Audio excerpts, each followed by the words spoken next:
Blessings every one. കഴിഞ്ഞ എപ്പിസോഡിൽ നമ്മൾ പുതിയൊരു സീരീസ് ഓഫ് പഠനം തുടങ്ങുകയുണ്ടായി. അതിൽ തന്നെ കർത്താവിൻ്റെ ശിഷ്യന്മാരുടെ ജീവിതത്തിൽ നിന്ന് നമുക്ക് പഠിക്കാൻ കഴിയുന്ന ഓരോ കാര്യങ്ങളാണ് കഴിഞ്ഞ എപ്പിസോഡിൽ ഞങ്ങൾ പറഞ്ഞുകൊണ്ടിരുന്നത്. അതിൽ 3 ശിഷ്യന്മാരെ കുറിച്ച് ഞാൻ ഓൾറെഡി പറഞ്ഞു കഴിഞ്ഞു: പത്രോസ്, യാക്കോബ്, യോഹന്നാൻ.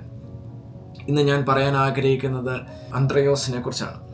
അന്ത്രയോസിൻ്റെ ജീവിതത്തിൽ നിന്ന് നമുക്ക് എന്തെല്ലാം പഠിക്കാൻ കഴിയും. പരിശുദ്ധാത്മാവ് എന്നിൽ ഇഗ്നൈറ്റ് ചെയ്യിപ്പിച്ച ചില കാര്യങ്ങളാണ് നിങ്ങളോട് പങ്കുവയ്ക്കാൻ ആഗ്രഹിക്കുന്നത്. ഒന്നാമത്തെ കാര്യം, be quick to follow Jesus. He was so quick to follow Jesus. Yohannan എഴുതിയ സുവിശേഷത്തിലാണ് നമുക്ക് കാണാൻ കഴിയുന്ന അന്ത്രയോസിനെ.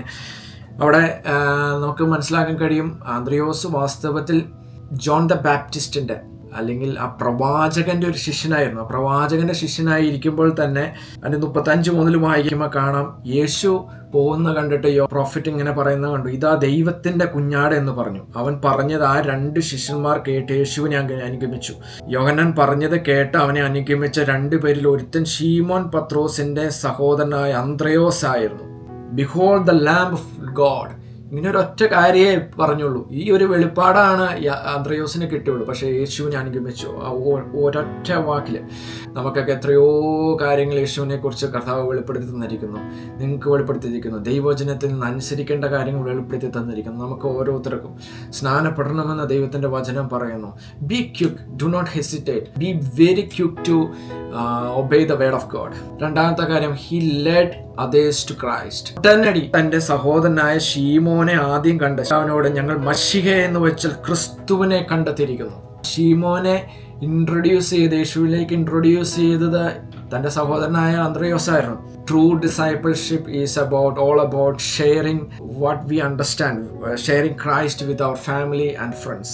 ഒരു പേഴ്സണൽ ഇവാഞ്ചലിസത്തിൻ്റെ ഇമ്പോർട്ടൻസ് എന്താണ് എന്ന് നമുക്ക് ആൻഡ്രൂ പഠിപ്പിച്ചു തരിക. ഈ പത്രോസാണ് ഏറ്റവും പ്രധാന ശിഷ്യനായി തീർന്നത്, കർത്താവിന് വേണ്ടി വലിയ കാര്യങ്ങൾ ചെയ്തത്. മറ്റൊരു കാര്യം പഠിക്കാൻ കഴിയുന്ന, ഹാവ് എ സെർവൻസ് ഹാർട്ട്. അല്ലെങ്കിൽ നമുക്കറിയാം, പൗലോസിൻ്റെ ലേഖനത്തിലൊക്കെ പറയുന്നുണ്ട്, I am a born servant of Christ എന്ന പൗലോസ് തന്നെ പരിചയപ്പെടുത്തുന്നത്. I am a born servant of Christ. കർത്താവിനെ തന്നെ സെർവ് ചെയ്യാൻ പൂർണ്ണമായി വിട്ടുകൊടുത്ത ഒരു മനുഷ്യനായിരുന്നു അന്ത്രയോസ്. യേശുവിൻ്റെ ശിഷ്യന്മാരിൽ സ്പോട്ട് ലൈറ്റിൽ നിൽക്കുന്നവരാണ് തൻ്റെ സഹോദരൻ നിന്ന വ്യക്തിയാണ് പത്രോസ്. ഹല്ലേലൂയ. യോഹന്നാൻ, യാക്കോബ് ഈ സ്പോട്ട് ലൈറ്റിൽ നിൽക്കുന്ന വ്യക്തിയെക്കുറിച്ച് കഴിഞ്ഞ ദിവസങ്ങളിലൊക്കെ ഞാൻ പറഞ്ഞത്. പക്ഷേ അന്ത്രയോസിനെ നമുക്ക് അതുപോലെ കാണാൻ കഴിയുന്നില്ല. പക്ഷേ അന്ത്രയോസ് പിന്നിൽ കർത്താവിന് വേണ്ടി പല കാര്യങ്ങൾ ചെയ്ത വ്യക്തിയാണ്. അല്ലെങ്കിൽ ചിലപ്പോൾ നിങ്ങൾ ബാക്ക് സ്റ്റേജിലായിരിക്കാം ചെയ്യുന്ന, സ്റ്റേജിലല്ലായിരിക്കാം നിൽക്കുന്നത്, ഒരു കസേര ഇടുന്ന ഒരു ജോലിയായിരിക്കാം, അല്ലെങ്കിൽ ആ ഒരു ചർച്ചിൽ നിങ്ങൾ ഒരു ക്ലീൻ ചെയ്യുന്ന ഒരു ജോലിയായിരിക്കാം ദൈവം ഏൽപ്പിച്ച്. പക്ഷെ എല്ലാത്തിനും ദൈവത്തിൻ്റെ പ്രാധാന്യമുണ്ട്. മറ്റാരും കാണുന്നില്ല, സ്വർഗത്തിലെ ദൈവം അത് കാണുന്നുണ്ട്. അല്പത്തിൽ വിശ്വസ്തനെ അധികത്തിൽ വിചാരകനാക്കുന്നവനാണ് ദൈവം. മറ്റൊന്ന് അന്ത്രയോസിൽ കാണാൻ കഴിയുന്നത്, he saw possibilities where others saw impossibility. നമുക്കറിയാം, യോഹന്നാൻ 6-ാം അധ്യായത്തിലാണ് യേശു 5000 പുരുഷന്മാരെ, അതായത് 5000 പുരുഷന്മാർ എന്ന 5000 കുടുംബം എന്നാണ് ഉദ്ദേശിക്കുന്നത്. ഒരു 15,000 20,000 ആൾക്കാരുണ്ടായിരിക്കാം. അവിടെ തൻ്റെ മറ്റൊരു ശിഷ്യന്മാരൊന്നും കാണാത്ത ഒരു കാര്യം കണ്ട് യേശുവിനെ അടുക്കിലേക്ക് 5 അപ്പവും 2 മീനും ഉള്ള ഒരു ബാലകനെ അന്ത്രയോസ് നയിക്കുന്ന കാണാൻ കഴിയും. അവിടെയാണ് ഒരു അത്ഭുതം നടന്നത്. ചെറുതിൽ വലിയ പോസിബിലിറ്റി ആൻഡ്രൂ കണ്ടു. മറ്റൊന്ന്, ഹി വാല്യൂഡ് ഇൻഡിവിജ്വൽ ഇവാഞ്ചലിസം. ഞാൻ നേരത്തെ പറഞ്ഞ പോലെ നമുക്ക് കാണാൻ കഴിയും. Andrew is known for bringing each and every people to Christ. പത്രോസിനെ യേശുവിലേക്ക് നടത്തിയത് ഈ അന്ത്രയോസ് ആണ്. തൻ്റെ സഹോദരൻ തന്നെയായിരുന്നു അന്ത്രയോസ്. ഈ ബാലകൻ 5 അപ്പവും 2 മീനുമുള്ള ഈ ബാലകനെ യേശുവിൻ്റെ അടുക്കിലേക്ക് കൊണ്ടുവന്നത് ഈ അന്ത്രയോസ് ആയിരുന്നു. യോഹന്നാൻ 12 കുറെ ഗീക്ക് അല്ലെങ്കിൽ യൗവനന്മാരെ യേശുവിലേക്ക് ഇൻട്രൊഡ്യൂസ് ചെയ്യുന്നതൊക്കെ കാണാൻ കഴിയും. അവിടെ നമുക്ക് കാണാം, പെരുന്നാളിൽ നമസ്കരിക്കുവാൻ വന്നവരിൽ ചിലർ യൗവനന്മാർ ഉണ്ടായിരുന്നു. ഇവർ ഗലീലയിലെ ബെത്സയിദക്കാരായ ഫിലിപ്പോസിന്റെ അടുക്കൽ ചെന്ന് അവനോട്, യജമാനനെ, ഞങ്ങൾക്ക് യേശുവിനെ കാണുവാൻ താല്പര്യമുണ്ടെന്ന് അപേക്ഷിച്ചു. അങ്ങനെ ഫിലിപ്പോസ് ചെന്ന് അന്ത്രയോസിനോട് പറഞ്ഞു. അന്ത്രയോസും ഫിലിപ്പോസും കൂടെ ചെന്ന് യേശുവിനോട് പറഞ്ഞു, മറ്റെന്തിനേക്കാളും ലോകത്തുള്ള എല്ലാ സമ്പത്ത് കൂട്ടി വെച്ചാലും അതിനേക്കാളൊക്കെ വിലയേറിയത് ഒരു സോളിനാണ്. He teaches us the importance of personal evangelism, introducing each and every soul to Christ, impacting each person one-on-one മിനിസ്ട്രിയുടെ ഇമ്പോർട്ടൻസ് ഈ അന്ത്രയോസ് നമുക്ക് കാണിച്ചു തരികയാണ്.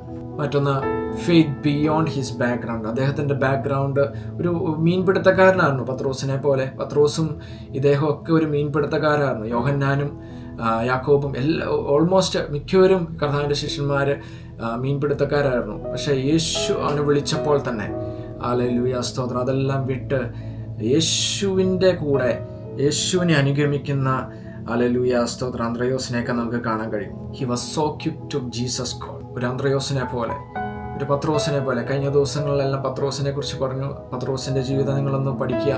ഹല്ലേലൂയ, യോഹന്നാൻ, യാക്കോബ്, അന്ത്രയോസ്, ഓരോ ജീവിതത്തിൽ നിന്ന് പല പല കാര്യങ്ങൾ നമുക്ക് പഠിക്കാനുണ്ട്. ഇതെല്ലാം നമ്മുടെ ജീവിതത്തിലും നമുക്ക് കഴിയുന്നത് അത്രയും എല്ലാ പോസിറ്റീവ് കാര്യങ്ങളിൽ നിന്നും നമുക്ക് പഠിക്കാനുണ്ട്. അവർ ചെയ്ത നെഗറ്റീവ് കാര്യങ്ങളിൽ നിന്നും നമുക്ക് ആ നെഗറ്റീവ് ചെയ്യാതെ അതെങ്ങനെ പോസിറ്റീവ് ആക്കി തീർക്കാം എന്ന് നമുക്ക് പഠിക്കാനുണ്ട്. ഹല്ലേലൂയ സ്തോത്രം. വരും ദിവസങ്ങളിൽ മറ്റു ശിഷ്യന്മാരുടെ ജീവിത പാഠങ്ങളുമായി നിങ്ങളുടെ മുമ്പാകെ ഞാൻ കടന്നു വരാൻ ആഗ്രഹിക്കുന്നു. ഇത് നിങ്ങൾക്ക് അനുഗ്രഹമായെങ്കിൽ ചെറിയ വീഡിയോ മറ്റുള്ളവർക്ക് വേണ്ടി ഷെയർ ചെയ്യുക, സബ്സ്ക്രൈബ് ചെയ്യുക, മറ്റുള്ളവരോടും പറയുക. ഈ ചാനലിനെ കുറിച്ച് ഒന്ന് ഇൻട്രൊഡ്യൂസ് ചെയ്യുക. ദൈവം നിങ്ങളെ അനുഗ്രഹിക്കട്ടെ. Bless you. God bless you. Thank you.